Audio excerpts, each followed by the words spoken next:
Frank Stanisci of NLL Lacrosse Talk.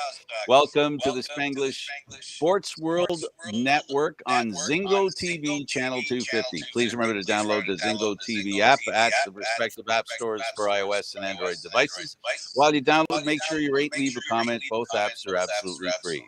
Zingo TV is available on Google Chromecast, Amazon Fire, Fire TV sticks, Roku sticks, and also on all smart TVs 2016 forward. And now we're, I guess, other than Gary, we have the who's who of lacrosse here, Coach Bob Tearing, Mr. Lacrosse, Roy Simmons, and Chief Oren Lyons. Gentlemen, good day to you, and thank you for being here. Thanks for having us. Always a pleasure for us to have such greatness on board. We always like to ask, the first thing we like to ask is, what brought you to lacrosse? And we'll start with Coach Taring. I went to a school, St. Paul's School in Baltimore, Maryland, and you were handed a lacrosse stick in the fourth grade, and you carried it to class. And it's been part of my life ever since. Roy Jr.? Well, I lived with a coach, my father. He didn't have much choice. And that was the conversation in the house. At the dinner table, we talked about lacrosse, or we didn't talk at all. And the Chief? Well, I was brought up with lacrosse. It was in our house. First thing I remember is my father fixing his pads. I might have been about 3 or 4 years old at the time. And so far back, we were using the lamplight.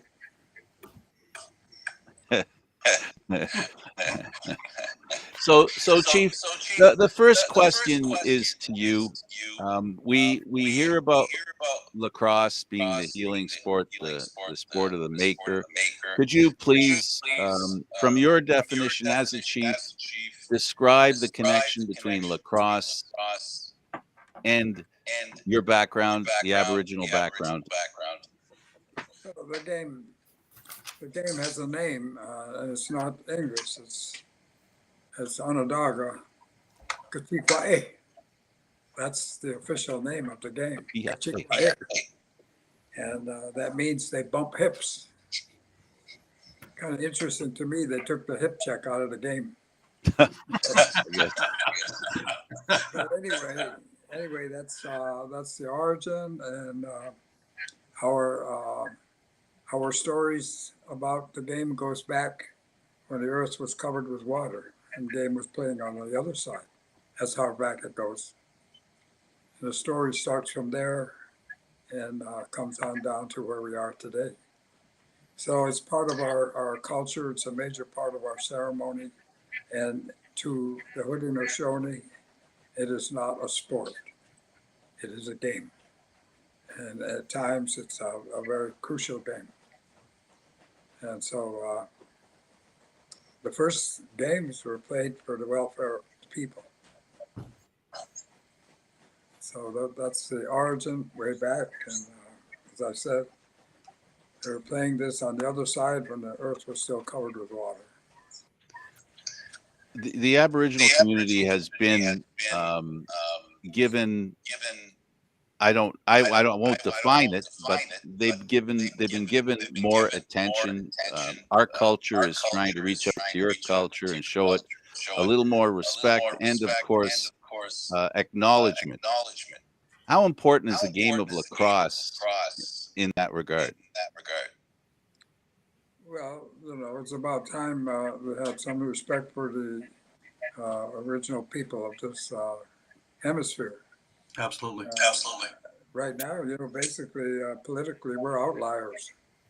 We're the pesky Redskins that get in front of, what would you say, progress.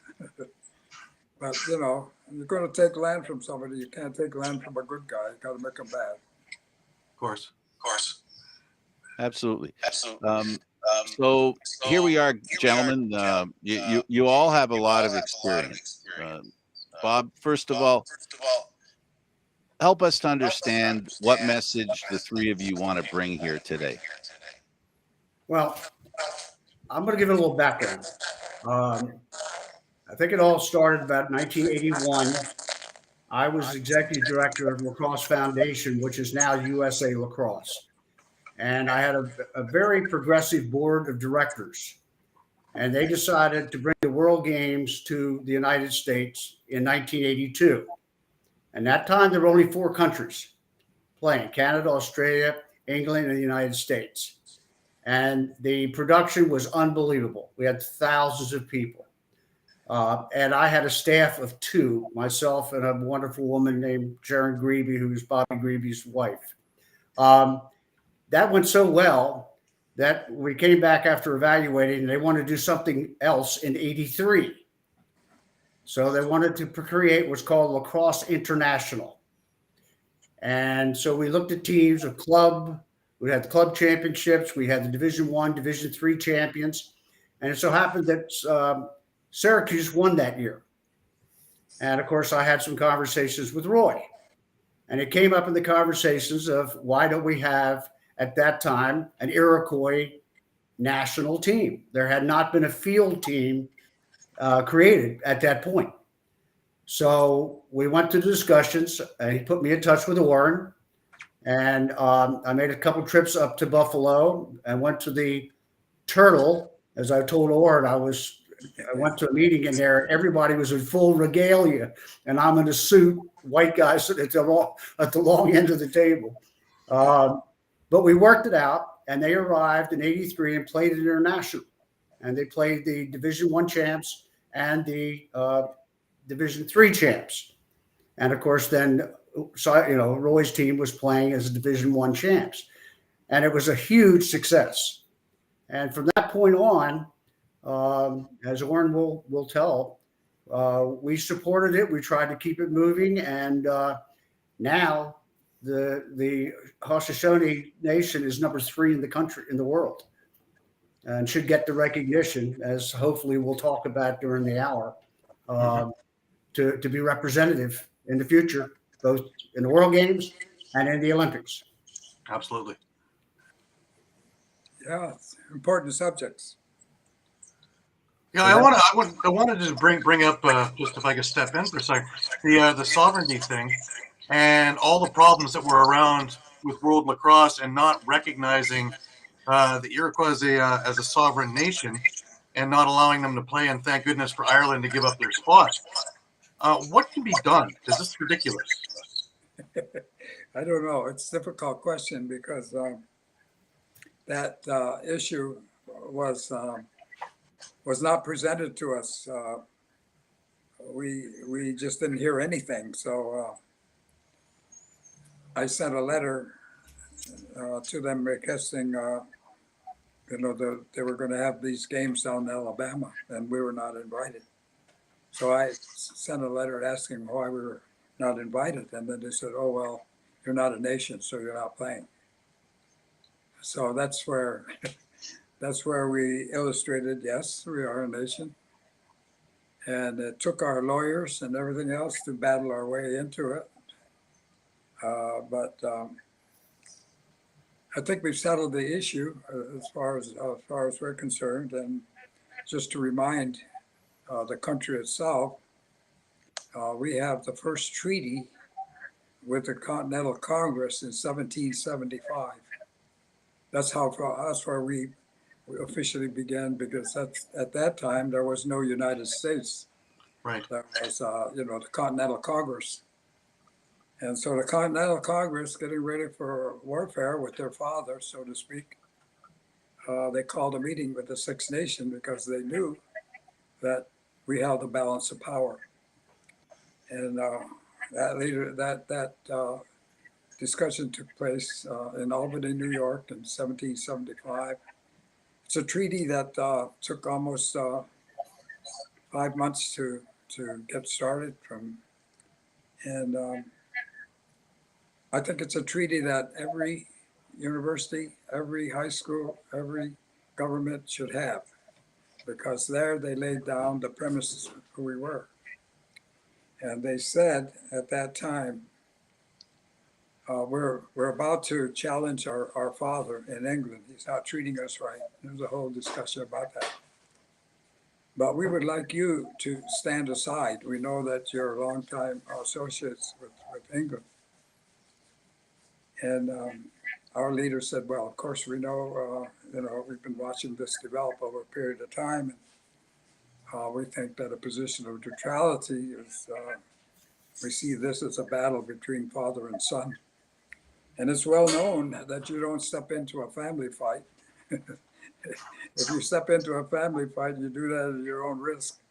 And so, interesting enough, we had an earlier discussion that year, 1775, with the English crown, and they said the same thing. They said, could you guys, we're going to have a fight. They said, could you guys stand to the side?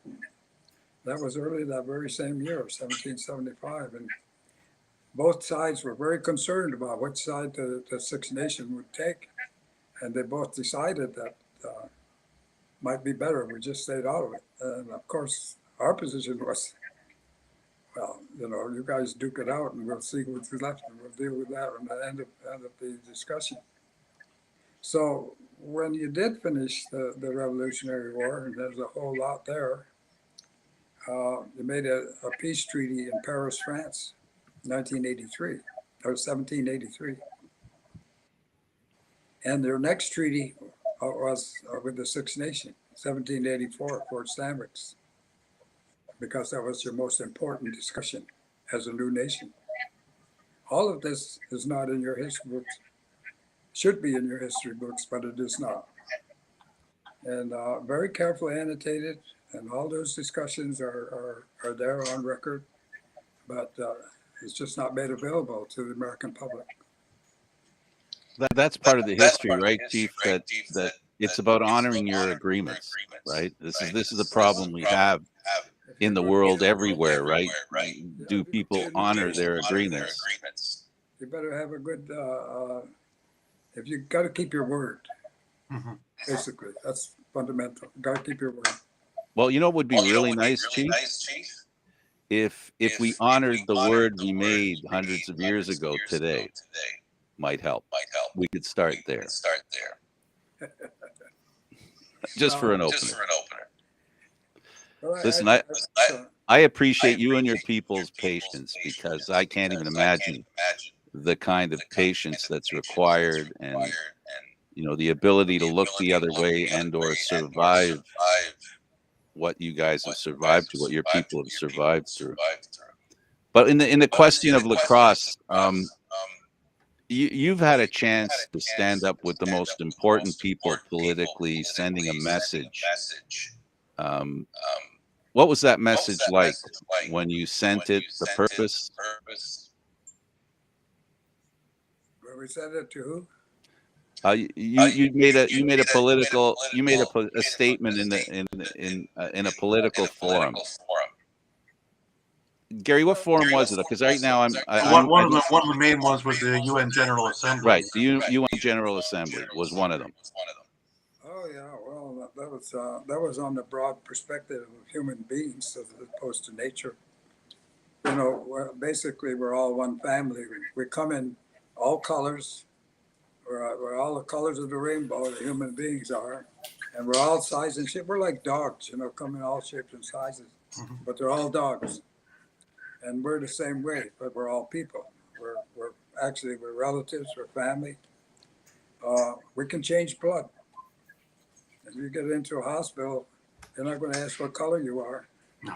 Your blood can be changed, so you can't get much closer than that. Right. But the color has been politicized over the world, so that's what you're feeling today. I also want to emphasize that when you use the term "we're all dogs," you mean it in a respectful manner, because your people believe in spirit animals, and they're good things, not a way to denigrate. No, we don't believe in spirit animals. That's an observation your people have about it. They don't understand that. It's just simply a respect for life. We have ceremonies of Thanksgiving, goes around the lunar clock. We just finished the planting ceremony last week. And it's, because of COVID, we have to close things down short, but it's usually 6 days of Thanksgiving song speeches for planting. Next one is going to be for the strawberry fruit. Next one will be for the beans and so forth during the summer, and then the corn, and then the harvest, and then the midwinter. So it's a lunar clock, and it goes round and round and round. But it's all about giving thanks. And the spirit, all life has spirit. All life, tree has spirit. They all have spirit, you know. We don't worship any of them. We're just thankful for what they do. Without them, it'd be a pretty bleak world, and we seem to be working in that direction, which isn't good. No, we lack respect and appreciation. I guess back to lacrosse. Bob, you want to carry on? Yeah. The impact that the Hautestounians have had in lacrosse, and I'm going to defer to Roy because he's had good experience. Many of the NCAA programs that exist today have really benefited from the Native American culture and from their talent. Roy, can you fill us in a little bit of it? You've had a lot of experience. Well, we had rough beginnings, you know. If you go back a bit, you go to a book put out by the Smithsonian. The author's name is Tom Venom. He talks about the history of the game. The game wasn't pretty at first. The natives were not acknowledging the Canadian border, therefore they said they were a nation unto themselves. We have a hard time figuring that out or understanding it. I can remember ahead of my time when the lacrosse was played in Canada only by a white man. The Native American was not allowed to play the field game. It was their game, but they were not allowed to play it. And that's when they thought about what's happening to all these hockey rinks in the summertime. They were vacant, no ice. So they decided to play their game inside a hockey rink called box lacrosse. And now people take sides with that. They like box lacrosse and they don't care for the field game, or they like the field game and don't care for box lacrosse. And there's a crossover there. When we talk about the Native Americans, very often we think about box lacrosse right away, because they more or less didn't invent the sport. The sport was given to them as a birthright. But they did start box lacrosse because we, the white man, and particularly in Canada, would not allow them to play the field game. So it took me to get over that barrier first, to allow everybody to play the field game if they wanted to, but they still weren't considered a nation. We have a hard time understanding the religious importance of the game to the natives and the history of the game. We look at it as a sport. Oren is saying it's not a sport, it's a game. And it's an important part of the religion or the belief of the first Americans, Native Americans, Indians, if you will. So we've grown away from that only a white man's field game and only a red man's box lacrosse game. And we can come from Canada and come to the United States and we can play with stick skills taught to us from the box in Canada to play in the American field game in our universities. We still look at the Canadian border as a division between two countries. And the first Americans don't look at two countries. We look at it as one country, North American continent. And we played the field game now. We played very well. We played it very well in Canada. We played it very well in the United States. And we played from coast to coast. And all that coast to coast type of field lacrosse where we allow the box player from Canada to come down and to come to our university and play. There are 400 or 500 Canadian players now that come across the border every year to play in the United States, to play the field game, because it appears to be more important here in the United States right now, but it's growing. We're watching it grow. We're watching spectators starting to understand it, but I think you have to go back to the point where Dr. Beers in Canada made the first rules for the field game, which was the native game, but he made rules so a white man could play it, and the native was not allowed. Now the native is not considered a native anymore. He's not considered just a box lacrosse player, not just a field lacrosse player, but the entire game is open for anybody of any color to play and have fun. Maybe we don't look at it in the religious depth that the natives do, but it's here to stay.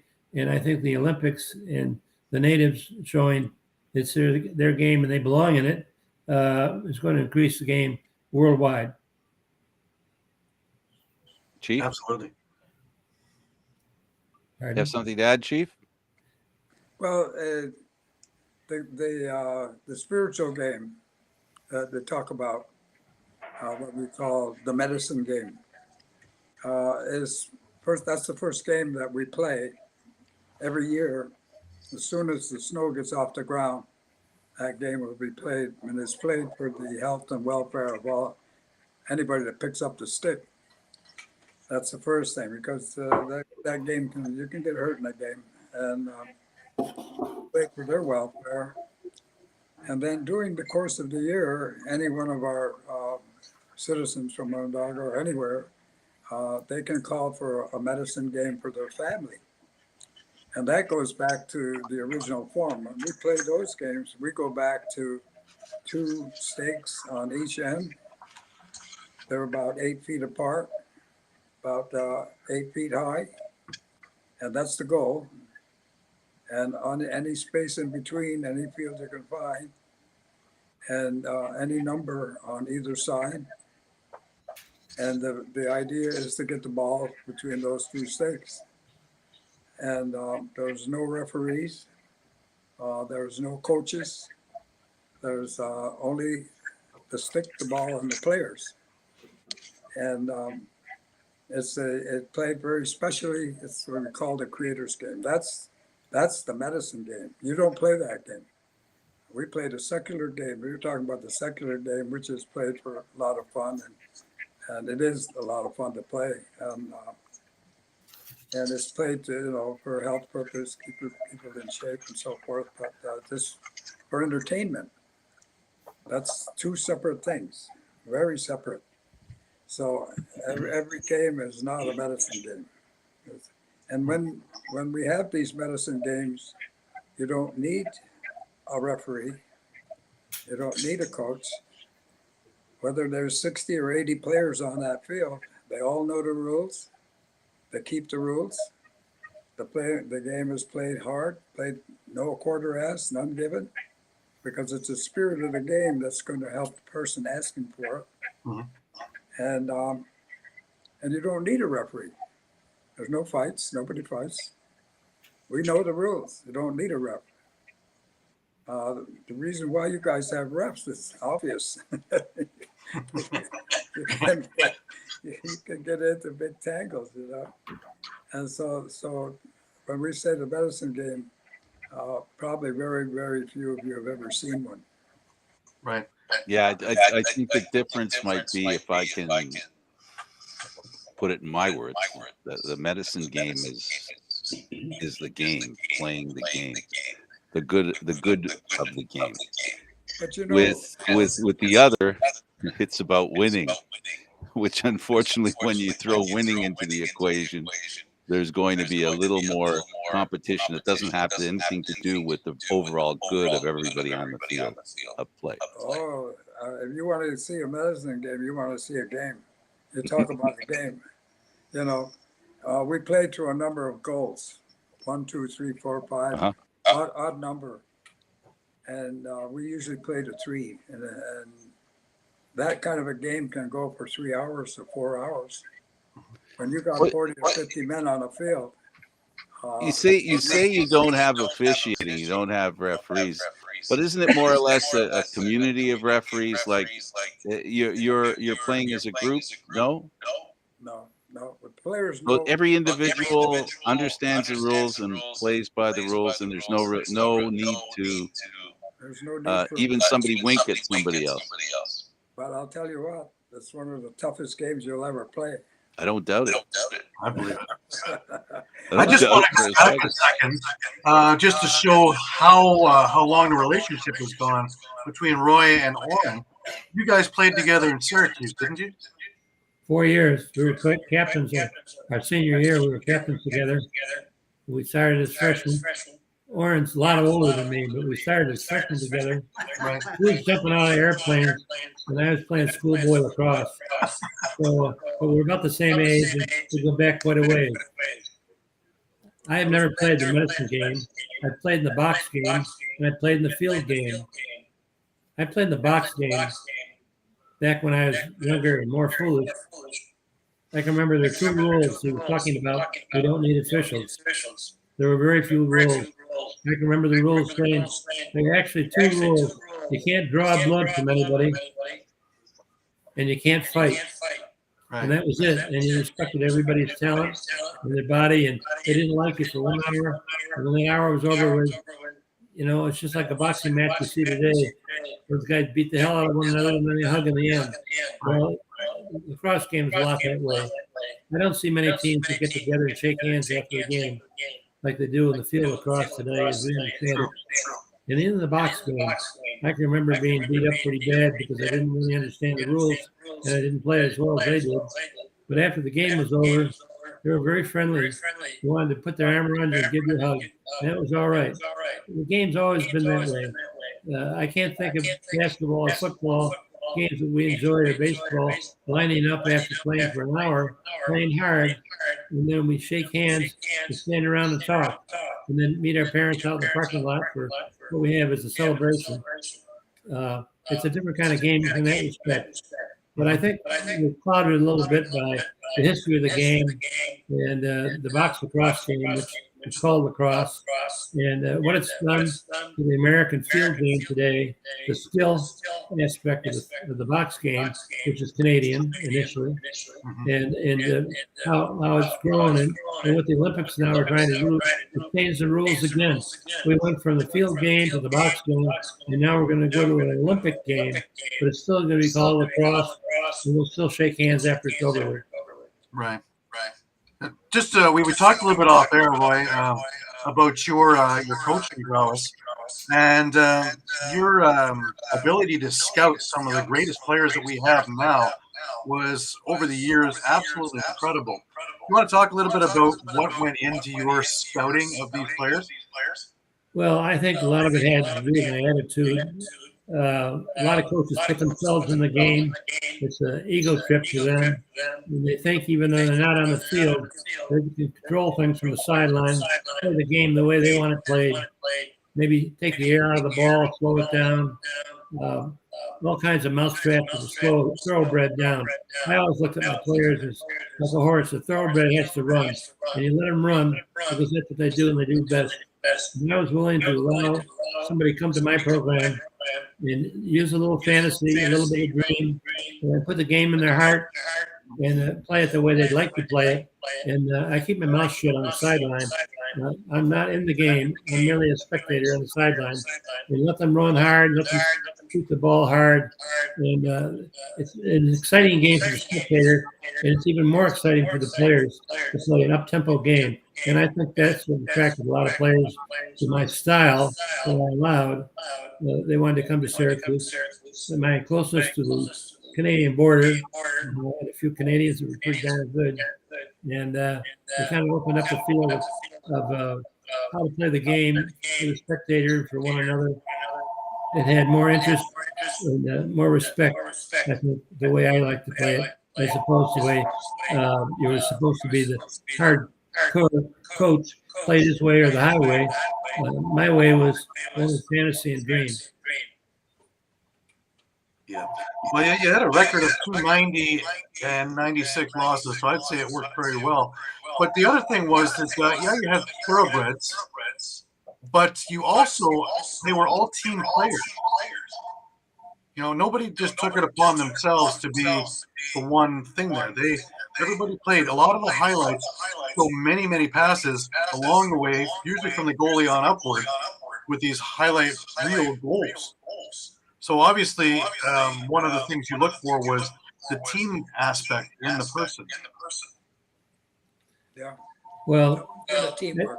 I think there's a great love amongst my players always. They respected one another. They looked out for one another. They took more pride in having an assist than they did a goal. And I think it's important that everybody get involved in the game. We don't look for one or two heroes. We don't play a game trip up the other team by taking the air out of the ball and slowing it down. Take the coach out of the game. Let the boys play. That was what I always said. And I always wanted to put the game in their heart and play in their heart. And when they play in the game and home that night, thinking about the next day, dream about the game and have fantasy about the game. Do things that you normally wouldn't do within the rules.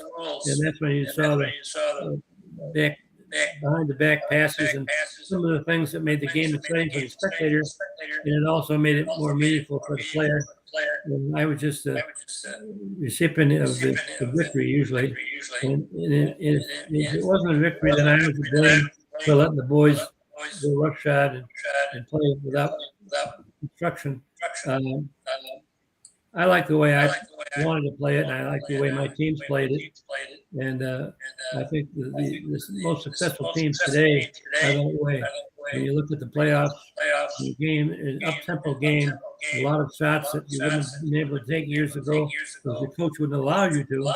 We're kind of taking the coach out of the game and letting the boys play the game. Slug, I agree with you 100% there.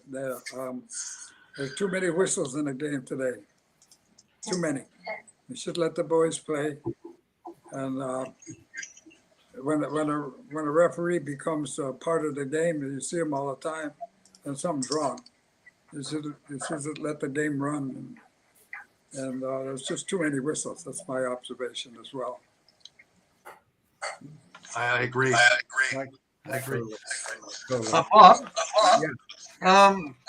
As well as a huge college career, you also were involved in that Super Series in the 80s. Do you want to talk a little bit about how that came about?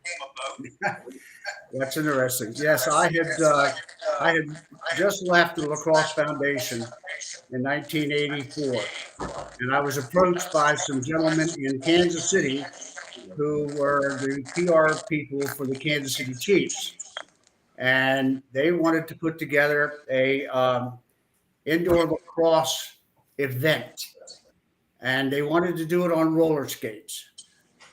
Believe it or not, they look at Oren laughing. And they commissioned me, paid me to find enough players on roller skates to play lacrosse. Well, we had a couple of tryouts, and I just couldn't stop the hysterics of laughing and watching people fall down. So I went back to them, and I said, gentlemen, this is not going to work. There is a traditional sport in Canada called box lacrosse. Why don't we stick with what works? And thank goodness they did. And then we set up the Super Series. I was coach and president of the IBLA at that time. And they set up the Super Series of America, USA against Canada. And I had the choice of any All-American I wanted, and I had plenty of them.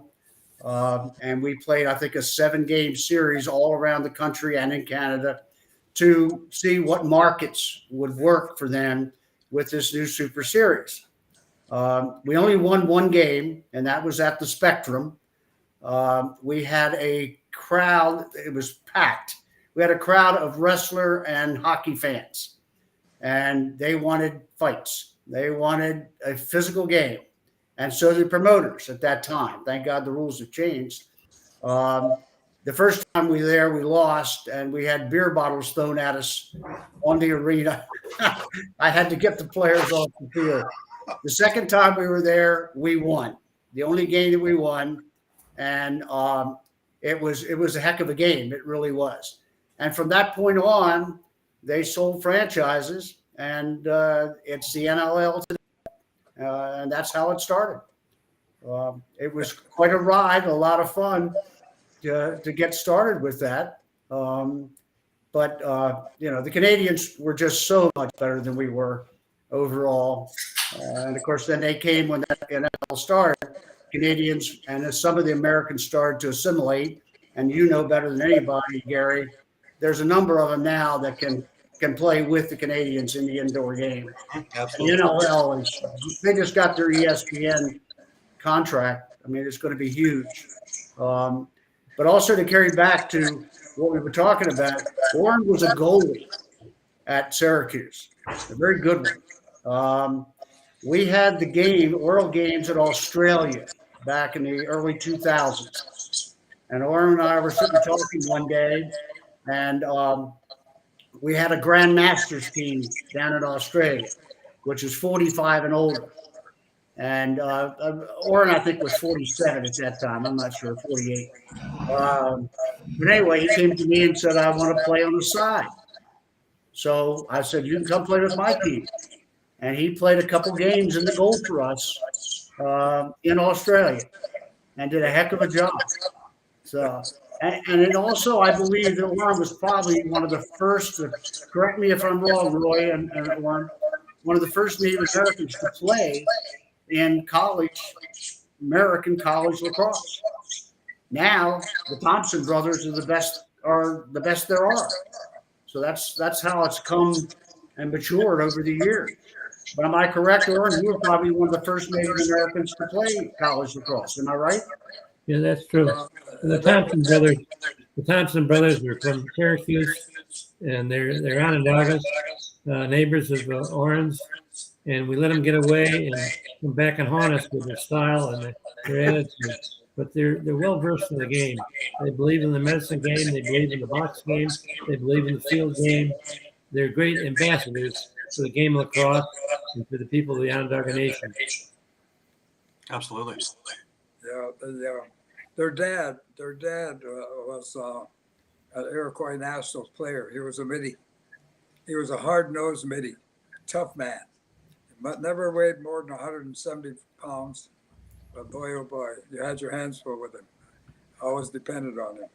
So they're a product of our game. They're a product of our process, and they grew up playing for the Iroquois Nationals under 19 teams and earlier than that.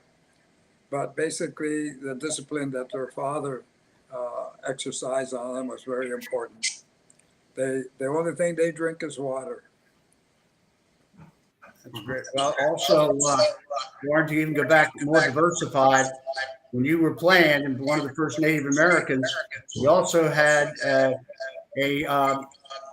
African American on your team, which was unusual. A guy named Jim Brown, who was kind of a decent athlete, from what I hear. Roy, you were very good. Remember, we brought him in the Lacrosse International. We flew him in for a reunion with you and Oren. Remember, down at Hopkins for the Lacrosse International for 1983. He was quite a person. I was his host, and I've never seen a human being built like he was. You played with him. Tell us about it. Yeah, we played with him for 4 years at the university. I guess we made him for what he is today, didn't we, Oren? For you and I? We probably wouldn't have heard of Jim Brown. He was acclaimed to be the greatest player of the game that we've had so far. A lot of people saw him play in the North-South game at Homewood Field his senior year, 57, and he put on a show. He had 5 or 6 goals in the first half, and they still talk about his prowess on the cross field. It takes people like that. He had a lacrosse stick in his hands before he touched the football. He came from Manhattan High School, where they played good high school lacrosse, and he was left-handed and right-handed. Not like when I played, you had to be one hand or the other. Now you have to be ambidextrous. Jim Brown was ambidextrous back in the early 50s, and he weighed over 200 pounds, which is heavy, and he could run like the wind, which a lot of lacrosse players can't. And so the combination of being ambidextrous, strong, being the size he was, and the athletic temperament he had made him a great lacrosse player. But he got forgotten in a hurry after Rockall Welch got hold of him in Hollywood. And Cleveland Browns and lacrosse wasn't ever spoken again. When you talked about Jim Brown, you talked football, the Cleveland Browns, or you talked about Hollywood. But I think, and I'm sure Oren will agree, the most important thing about Jim Brown is lacrosse. And to this day, when I talk to Jim, he'll tell me the game that he loved the best was lacrosse. But there wasn't a living to be made in it, and he had to make a living. So he went to the Browns, and then he went to Hollywood, and he's still very, very fond of lacrosse. His son, by the way, is a senior this year in high school in Hollywood, California. He plays lacrosse. I don't know if he's the size that Jim was, but Jim Brown's son from second marriage, to think that Jim Brown's on the sideline watching his son when he's 85 years old is unique. But Jim Brown, the father, was as good as there was in lacrosse. And Oren and I, we didn't have to shoot at Oren. Oren just had to stand and watch, and I was at the other end of the field, the offensive end. I never worried about getting the ball because Jim Brown would go get it for me. So we go back a long ways, Oren, with Jim Brown, the movie star, the pro football player. But best of all, we remember him for the game of lacrosse. Yeah, he loved the game, and he's still there. When we had that big event at Onondaga in 2015, I asked him to be our keynote speaker, and we put on this. We hosted the World Federation of Lacrosse tournament, and it was very successful. They said it hasn't been matched yet in what we accomplished, but we accomplished that with the cooperation of Syracuse University, downtown Syracuse, the mayor, and the nation itself. We all worked together. It was a great event, and we lost the championship game to Canada. And well, I say, refs are important in the game. Here we go. As we all know, and a call turned that game on us. We scored, and a referee who was in mid-court said, no, he had his foot in the crease. In a box game with all that turmoil, I don't know how you can see the guy had his foot in the crease, but the ref that was standing on the crease raised his hands. He said, that's a good score. But that changed the course of that tournament right there. That was the last game. But it is what it is. You win and lose, and no, that's just part of the game. So, but it's reaching out now to 72 countries and growing. So I think here, what I see in the U.S. is a very hard lack of coaches for the high school age, especially.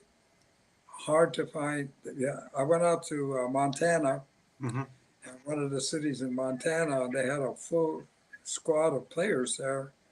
I mean, outfitted with the best hats and with the best equipment, no coach. No coach. Boy, they were just aching to play. And that's right across the country. So coaches are really important in this game. Hey, Oren, I want to ask you, it is, in my opinion, it was an unbelievable thing for Ireland to drop out of the Olympic show in Birmingham this summer. You want to talk about what that relationship was with Ireland that nobody probably knows? Yeah, that's an old relationship with the Choctaw Nation. During the famine, the very famous Irish famine, the Choctaw Nation, around 1850s, 60s at that time, I think, gathered money together.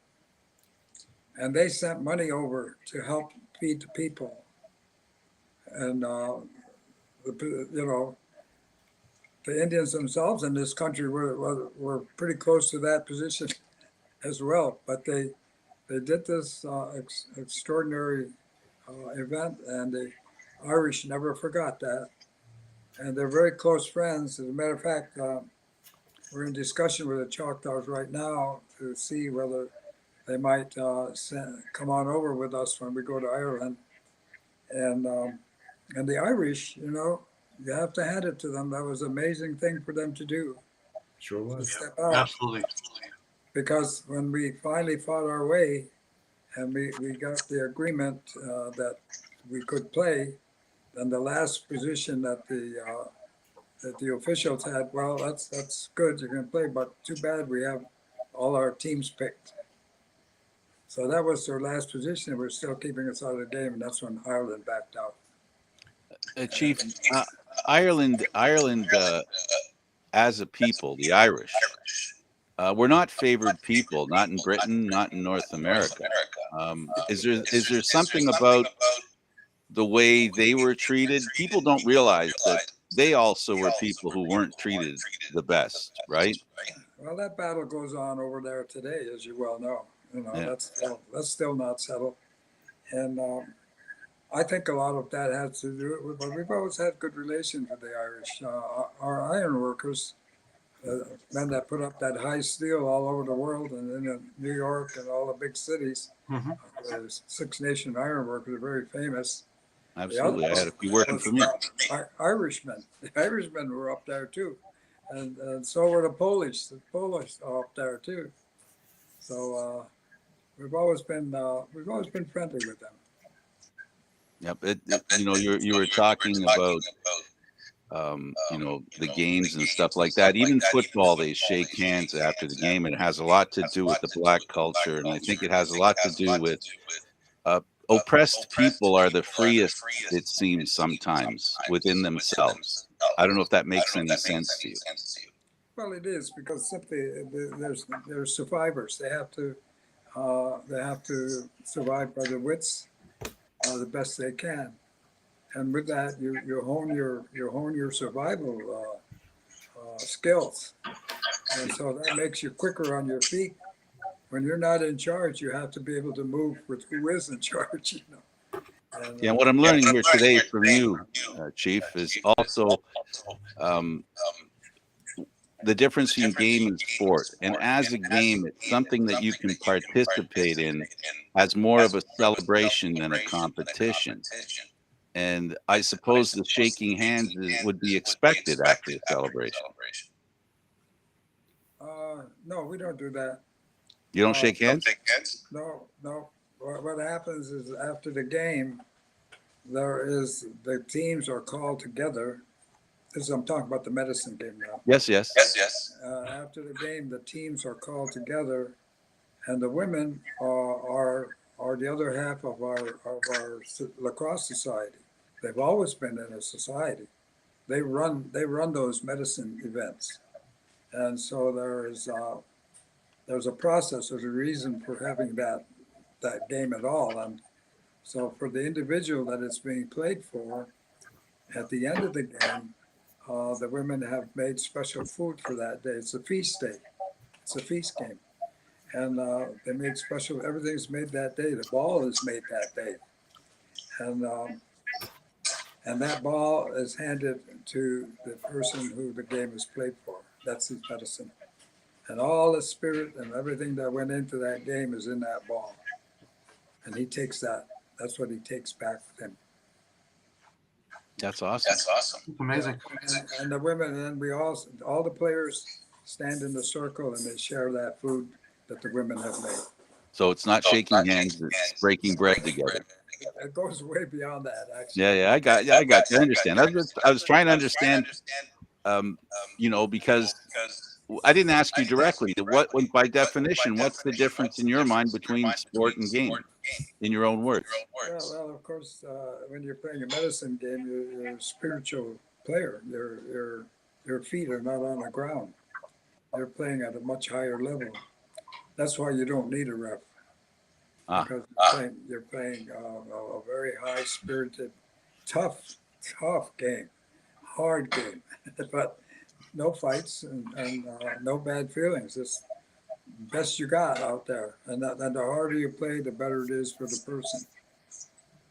So with the medicine game, each game is separate. In that, and I'm trying to understand. I'm trying to discern the difference between game and sport.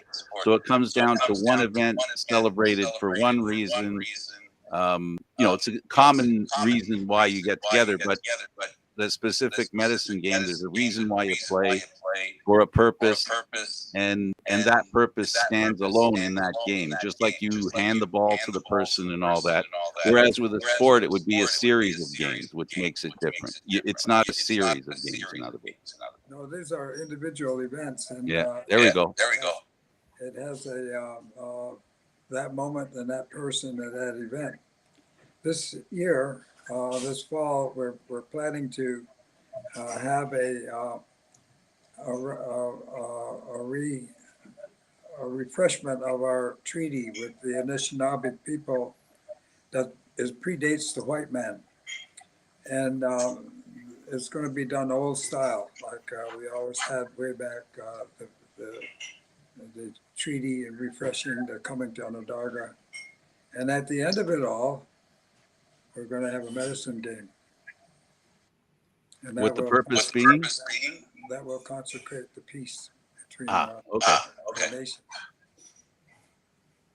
Would that be open to the public to see this? I don't, it's if you happen to be passing through one of the roads at Onondaga, because the game is played right by the Longhouse, nobody's going to tell you to go away.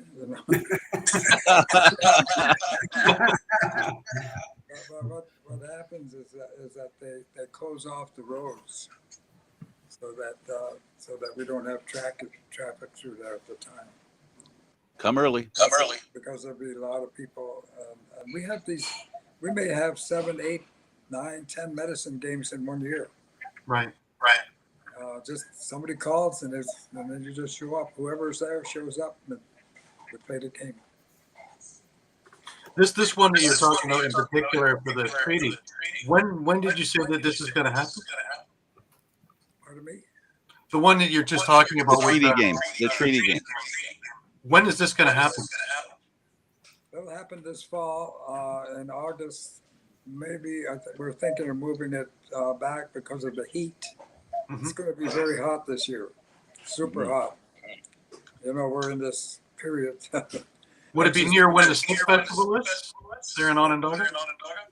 Probably go in September, but it will be a huge event, and at the end of it, will be the game, the medicine game that will close it. That'll be spectacular. It's for the welfare of our nations that are sitting there. I guess TSN or ESPN won't be broadcasting that. No, they should. They should. I'm not so sure if the medicine game were real popular, that the sport would grow. So when you see maybe as much as 100 people, 100 spectators on a field with a stick in their hand and no visible goalie, no lines, no officials, it's really a mayhem. But it's all important spiritually, and it's not the game we understand. It's not really a game; it's a ceremony, and it has a lot of meaning, more meaning than it does when you have officials and playing inside on a football field. The medicine game is not going to make the game, the sport of lacrosse grow too much, but yet it's very important part of the history of lacrosse. And it's very important to our first Americans. Absolutely. Well, gentlemen, we're out of time. I really appreciate you all doing this. I've learned a little bit about the medicine game. I'm grateful for that. I've learned a little bit about the history of lacrosse and our native people and how they are a nation and they need to be considered a nation and play within the world game or the world sport, whichever definition makes people comfortable. Thank you so much, gentlemen, for this. Thank you for having us. Appreciate it. Nice to see you, Bob. Hey, good to see you, Oren. We'll be talking to you. Take care, Roy. Good to see you, Oren. See you later, Good to see you, Teammate. Gary. Nice to see you, Frank. Take care, Gary. Guys, it's been a real pleasure. Didn't see anybody. I learned a ton, and just to have this high level of lacrosse, one show, I think we're all truly blessed. And thank you very much for your time. Sorry. Thank you, sir. Thank you. Thank you very much. All right, folks, that ends it. That ends another show for Gary Groob, our guest, Coach Bob Taring, Mr. Lacrosse Roy Simmons, and of course, Chief Oren Lyons. I'm Candid Frank Stanisci. Thank you for watching NLL Lacrosse Talk. Seen live Thursdays at 4 p.m. Eastern Standard Time. This show can also be heard on the Spanglish World Radio Network. For Lacrosse Talk, news, entertainment, and other sports programming we offer, please check out SpanglishWorld.ca. Spanglish World. Watch it, hear it, read it, download it, and live it. Thanks for watching, everybody. Pick up a stick, get a little medicine, and enjoy the game. Thanks for watching. Good. Thank you.